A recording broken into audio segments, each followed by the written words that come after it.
عبداللہ بن رواحہ رضی اللہ عنہ جب بڑے جلیل القدر صحابی ہیں، ایک مرتبہ اپنی بیوی کی گود میں سر رکھ کے رونا شروع ہو گئے۔ اتنا روئے کہ ان کو دیکھ کے ان کی بیوی نے بھی رونا شروع کر دیا۔ تو عبداللہ بن رواحہ رضی اللہ عنہ نے پوچھا اپنی بیوی سے کہ بھئی تم کیوں رو رہی ہو؟ تو ان کی بیوی نے کہا کہ میں آپ کو دیکھ کے رو رہی ہوں کہ آپ اتنا رو رہے ہیں، تو آپ مجھے بتائیے کہ آپ کیوں اتنا رو رہے ہیں؟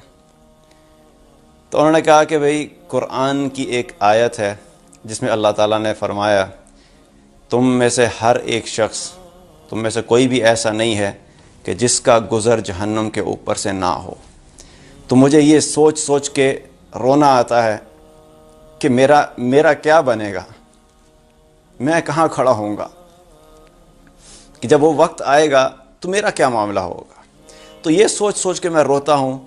اور کون کہہ رہا ہے یہ کہ جس کو اللہ تعالیٰ نے قرآن میں بشارت دے دی، رضی اللہ عنہم و رضوا عنہ، جن کے پاس گارنٹی موجود ہے کہ وہ جنت میں جائیں گے، جن کے پاس گارنٹی موجود ہے کہ وہ جنت میں جائیں گے، وہ رو رہے ہیں اور وہ کہہ رہے ہیں کہ میں یہ سوچ رہا ہوں کہ میرا کیا معاملہ ہوگا۔ تو قرآن کا ایک اثر تھا، قرآن میں اثر تھا۔ تو ایمان جو بڑھتا ہے، قرآن میں اللہ نے ایسی طاقت اور تاثیر رکھی ہے، اگر اللہ کی قسم ہمارے دل صاف ہوں اور ہمارا شوق اور رغبت ہو قرآن کے ساتھ، تو ہم قرآن پڑھ کے کبھی بھی ہمارا دل اس سے نہ بھرے۔ آج ہم لوگ اپنا اگر جائزہ لیں تو ہم بھی قرآن پڑھتے ہیں، بہت سارے تو ایسے ہیں جو پڑھتے ہی نہیں، لیکن جو پڑھتے بھی ہیں ان کو اثر نہیں ہوتا۔ کیوں نہیں ہوتا؟ کیونکہ ایک جگہ فرمایا گیا کہ دلوں کو بھی زنگ لگ جاتا ہے جیسے لوہے کو زنگ لگتا ہے۔ تو فرمایا اس کی صفائی کا کیا طریقہ ہے؟ تو کہا گیا کہ قرآن کی کثرت سے تلاوت اور موت کو یاد کرنا۔ جب دلوں کو زنگ لگ جائے تو زنگ کی صفائی کا طریقہ کیا ہے کہ قرآن کی کثرت سے تلاوت کرو اور موت کو کثرت سے یاد کرو، تو تمہارے دلوں کا زنگ صاف ہو جائے گا۔ جب دلوں کا زنگ صاف ہوگا تو پھر اللہ کے کلام کا اثر بھی ہونا شروع ہو جائے گا۔ آج ہمارے دلوں میں اتنی محبتیں ہیں، کہیں پہ مال کی محبت ہے، کہیں پہ جاب کی محبت ہے، کہیں پہ بزنس کی محبت ہے، کہیں پہ کپڑوں کی محبت ہے، کہیں پہ سیل فونز کی محبت ہے، کہیں پہ صرف اپنے جسم کو خوبصورت بنانے کی محبت ہے۔ تو اتنی ساری محبتیں ہیں، تو جب اتنی ساری محبتیں ہوں گی، ہر وقت انہی کی فکر ہوگی، تو دل کے اوپر ظاہر سی بات ہے کہ ایک لیئر دوسری لیئر چڑھتے وہ اتنا زیادہ لیئر چڑھ جاتی ہیں کہ اللہ کا کلام بھی اثر کرنا چھوڑ دیتا ہے۔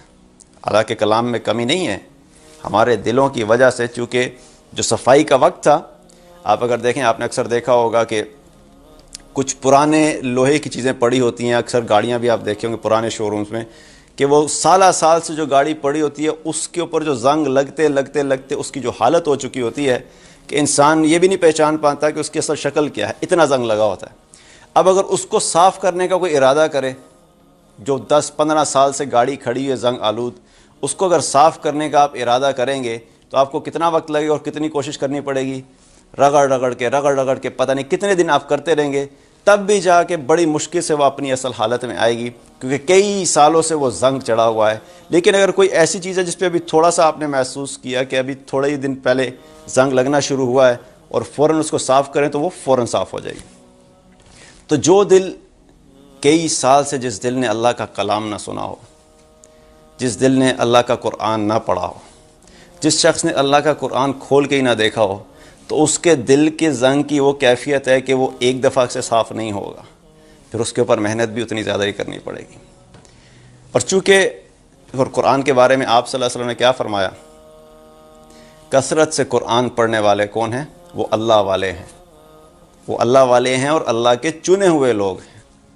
پھر ایک اور جگہ فرمایا آپ صلی اللہ علیہ وسلم نے کہ جو لوگ کثرت سے قرآن پڑھتے ہیں، قیامت کے روز وہ مقرب فرشتوں کے ساتھ کھڑے ہوئے ہوں گے۔ مقرب فرشتے، عام فرشتے، مقرب فرشتوں کے ساتھ کھڑے ہوں گے۔ کون؟ جو قرآن پڑھنے والے ہیں۔ حضرت عثمان رضی اللہ عنہ فرمایا کرتے تھے کہ میں اپنی زندگی میں سوچ بھی نہیں سکتا کہ ایک دن بھی ایسا گزرے کہ میں اللہ کی کتاب قرآن کو نہ دیکھوں۔ میں اپنی زندگی میں سوچ بھی نہیں سکتا کہ ایک دن بھی ایسا ہو کہ میں قرآن نہیں پڑھوں۔ حضرت عمر رضی اللہ عنہ جب گھر میں داخل ہوتے تھے تو سب سے پہلا کام کیا کرتے تھے؟ قرآن کھولتے تھے، قرآن پڑھتے تھے، کہ قرآن کے ساتھ محبت تھی۔ تو آج ہمارا معاملہ یہ ہے کہ ہمارے اندر قرآن کی طلب ختم ہو گئی. جس چیز کی طلب نہیں ہوتی اس سے کوئی فرق بھی نہیں پڑتا. جو شخص چائے پینے کا عادی ہو نا، چائے پینے کا عادی 2 وقت، صبح کی چائے اور شام کی چائے، شام کو چائے نہ ملے نا اس کو تو کیا ہوتا ہے، اندر طلب محسوس شروع ہوتی ہے کہ بھئی چائے پلاؤ کیونکہ طلب محسوس ہو رہی ہے. اب جو چائے پیتا ہی نہیں، وہ چاہے 1 سال نہ پیے، چاہے 2 سال نہ پیے، چاہے وہ ساری زندگی نہ پیے، اس کو کوئی اثر نہیں ہوگا، اس کو فرق بھی نہیں پڑتا. لیکن جس کا جسم عادی ہو گیا اس چیز کا، اس کو اگر اس وقت پہ نہیں ملے تو وہ طلب محسوس ہونا شروع ہو جاتی ہے. ہمارے دل قرآن کے عادی ہی نہیں ہوئے. جس دل میں قرآن کی عادت ہی نہیں پڑی، جس شخص کو قرآن پڑھنے کی عادت ہی نہیں پڑی، اس کو طلب کہاں سے آئے گی؟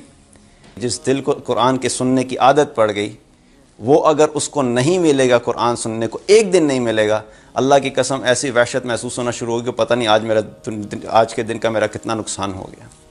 کیونکہ طلب پیدا ہو جاتی. جب طلب پیدا ہوگی تو قرآن اثر بھی کرے گا، اور اگر قرآن سے دور ہوں گے تو محسوس ہوگا کہ آج میں نے اپنے دل میں بہت بڑا نقصان کیا.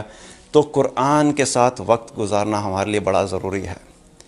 صحابہ کرام رضوان علیہم اجمعین قرآن کے ذریعے سے ایمان کو تازہ کیا کرتے تھے. نبی صلی اللہ علیہ وسلم کی دعوت کا بہت بڑا حصہ کیا تھا؟ قرآن ہوتا تھا. نجاشی جو مسلمان نہیں تھا، جب قرآن کی آیات اس کو سنائی گئیں تو وہ بھی رونے لگ گیا. مسلمان نہیں تھا، عیسائی تھا، لیکن قرآن جب سنایا گیا تو وہ بھی رونے لگ گیا. قرآن میں ایک اثر ہے. آج اگر اپنی زندگیوں کو تبدیل کرنا ہے، ہم کہتے ہیں انقلاب لانا ہے. انقلاب صحابہ کا انقلاب کیا تھا کہ وہ اللہ کے قرآن کے ساتھ جڑ گئے تھے.